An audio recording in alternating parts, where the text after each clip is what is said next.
Perdón que te interrumpa tan tarde. Sé que estabas durmiendo, pero de verdad necesito contarte lo que acaba de ocurrir. Déjame hablar, despejarme, y después escucharé todo lo que debas decir, me creas o no. Recibí una llamada hace 2 horas, casi a medianoche de viernes, y solo pude pensar, bueno, ¿esta construcción no puede tener más problemas? Desde que se inició con el proyecto todo fue mal. Aumentos de precios, peleas de trabajadores, materiales robados, incluso dónde alojarme mientras dura el proyecto fue un problema. Y ahora esto. Pero es una obra ambiciosa y, claro, mis ganancias como arquitecto serán muy buenas o, bueno, mejor dicho, serían. Bajé del auto, en el lote que fue muy barato por estar en medio de la nada, pero dentro de 2 años serían unos impresionantes condominios.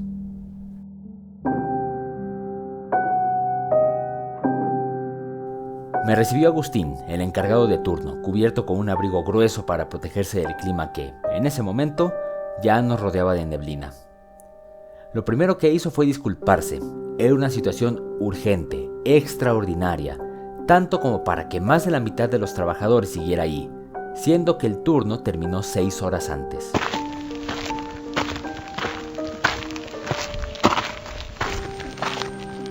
Con cascos puestos, siguiendo las medidas mínimas de seguridad, bajamos al foso donde colocaban los enormes cimientos para sostener torres de lujosos departamentos. Sí, era algo serio. Me recibieron todos los obreros alrededor de las potentes luces blancas que usamos para trabajar en la oscuridad. Estuve tentado a recordarles que no se pagan horas extras, pero sus rostros eran de clara preocupación y, por supuesto, no estarían ahí a medianoche por gusto. Despejaron el camino para que pudiera pasar al fondo de la obra, donde distinguí una concentración extraña de objetos ajenos al negocio de las constructoras. Eran montones de figuras religiosas, desde cruces hechas con madera de la misma obra hasta estatuas de todo santo y virgen posible. Les habían acomodado en un medio círculo contra una de las paredes de tierra que debían derrumbar. Agustín me explicó. Apenas vimos lo que era, muchos corrieron a casa para traer esto, mientras otros cortaron tablas para hacer las cruces. Le hablamos al dueño, pero sigue en Chicago, no puede venir. Este panorama era demasiado extraño, nada tranquilizador. Pero ¿cuál era el problema?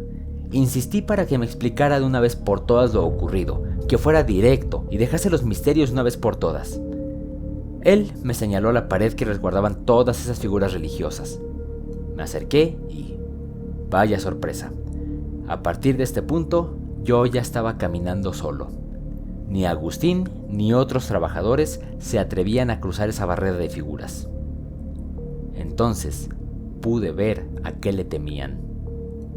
Entre la tierra, con herramientas tiradas alrededor, sobresalía una estatua grisácea con facciones horribles que me tomó por sorpresa. Pero ante mi papel de jefe, traté de mantener la calma, pensando que, quizá, era un efecto provocado por la iluminación. Sin embargo, no resistí el dar un paso atrás. Ve el tamaño de esa cabeza, dijo Agustín desde atrás. Si es una estatua de cuerpo completo, quizá mida 3 metros. Pensaron que era una roca, pero al descubrir ese rostro, muchos no van a regresar aquí el lunes. Asentí con la cabeza, es decir, ¿cómo culparlos? En mis estudios también vi el arte de nuestra nación, todas las culturas y, debo decirlo, no me recordaba esas deidades, por lo menos ninguna que hubiera visto en los libros. Seguí escrutando ese rostro hasta escuchar movimiento a mis espaldas. Más trabajadores bajaron de una camioneta cargando enormes estatuas gemelas de ángeles para colocarlas a los lados de esa figura, como si fueran sus custodios.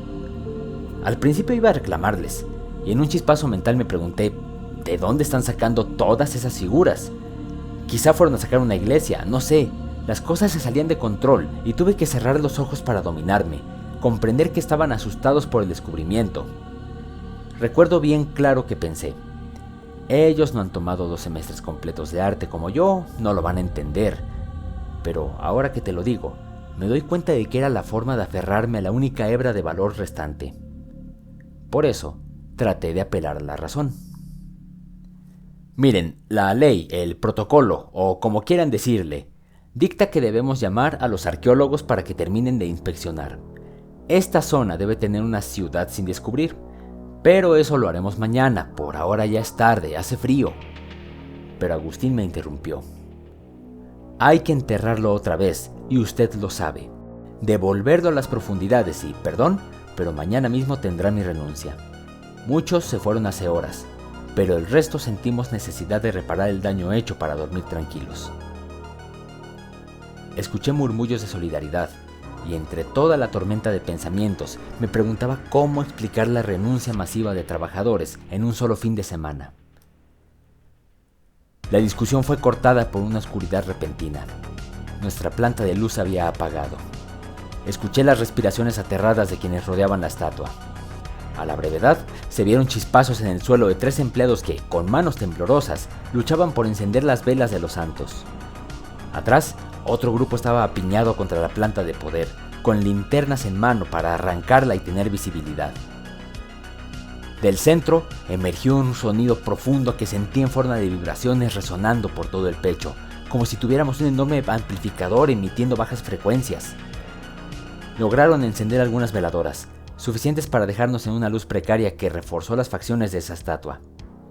Cada vez más trabajadores huían de la obra, confiando en que las tinieblas les protegerían de ser señalados como cobardes. Una ráfaga de viento apagó las veladoras. Ellos tropezaban unos contra otros, tirando material y herramientas, ya sin importarles conservar el trabajo. En ese momento, lo más importante era su vida, y si yo me negaba a correr, era solo por el puesto de jefe, obligándome a mostrar valor ante cuestiones de superstición. Trataba de convencerme que esto era solo una estatua vieja, de alguna cultura desconocida extinta siglos atrás. Pero ese escaso valor flaqueaba ante la frecuencia cada vez más grave y audible que emergía de la tierra. Por fin, lograron que la planta de luz arrancara de nuevo, y los pocos valientes ya no pudieron mantenerse en su sitio. No, lo admito, no pudimos mantenernos. Ahora, la estatua sobresalía hasta la cintura, con el rostro de facciones desencajadas alzándose sobre nuestras cabezas. Retrocedimos, algunos con lentitud y sin perderle de vista, como si no quisieran provocar a una enorme bestia. Otros corrieron entre gritos que se perdían a la distancia. Agustín me jaló por el cuello de mi chamarra, pero esos ojos, recuerdo que me tenían aturdido. No sé decir razones. Me niego a pensar que esa figura buscase atraparme. Quiero pensar que solo me sentí como un ciervo que se congela ante las luces del auto a media carretera. Un obrero, embravecido por el miedo, se arrojó con un mazo contra la figura. Los golpes resonaron acompañados por fragmentos de roca cayendo. Un trabajador más le siguió con un pico, decididos a destruirle antes de que saliera por completo de la tierra, y el resto fuimos a ayudarle. Que se pudrieran los arqueólogos, ellos no estaban ahí para sentir esas vibraciones. Es más, no tendrían por qué enterarse de su existencia, ya que pronto enterraríamos esos pedazos y todo lo que pudiera salir bajo toneladas de concreto. ¿Qué clase de destino cruel nos había hecho trabajar en un sitio alejado de todo, justo con esa figura bajo nuestros pies? Pero se puso peor, porque uno de los brazos cayó y todos retrocedimos, pues de la extremidad caída emergió una sustancia oscura e imposible de distinguir con la precaria luz. Pero puedo apostarme a que todos pensamos lo mismo. Es sangre. La estatua tiene vida. Esta vez, nada pudo retenernos, ni responsabilidad, valor o jerarquía. Recuerdo que todos corrimos y la frecuencia se hizo mucho más fuerte, ahora formando sílabas imposibles de entender, o al menos, yo no tenía cabeza para concentrarme en eso. Tenía la llave del auto lista y en ese momento habría acelerado sin importarme los obstáculos. Ahora que lo recuerdo con calma, logré correr más rápido que varios trabajadores quienes, cansados tras una extenuante jornada, debían exigir un esfuerzo sobrehumano a sus cuerpos para escapar, y de nuevo todo empeoró cuando escuché algo crujir atrás, el sonido de una roca muy pesada que se quiebra, tan fuerte como para opacar los gritos de los rezagados. Subí todo el camino de terracería y me metí en el auto, gritándole a Agustín para que entrara, pero no llegó y yo tampoco tuve la serenidad para esperarlo. Aceleré y en el camino muchos hicieron señales para que les ayudara, pero les ignoré.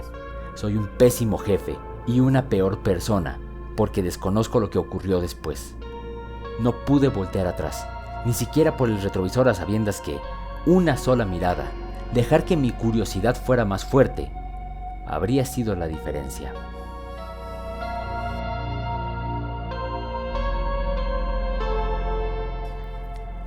Estoy lejos de ahí, a media carretera.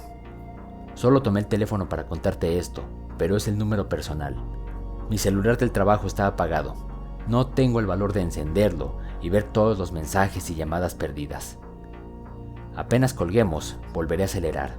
Ni siquiera regresaré a la habitación alquilada por mis cosas. Quiero alejarme de ese monte. Quizá la gran ciudad me dé seguridad.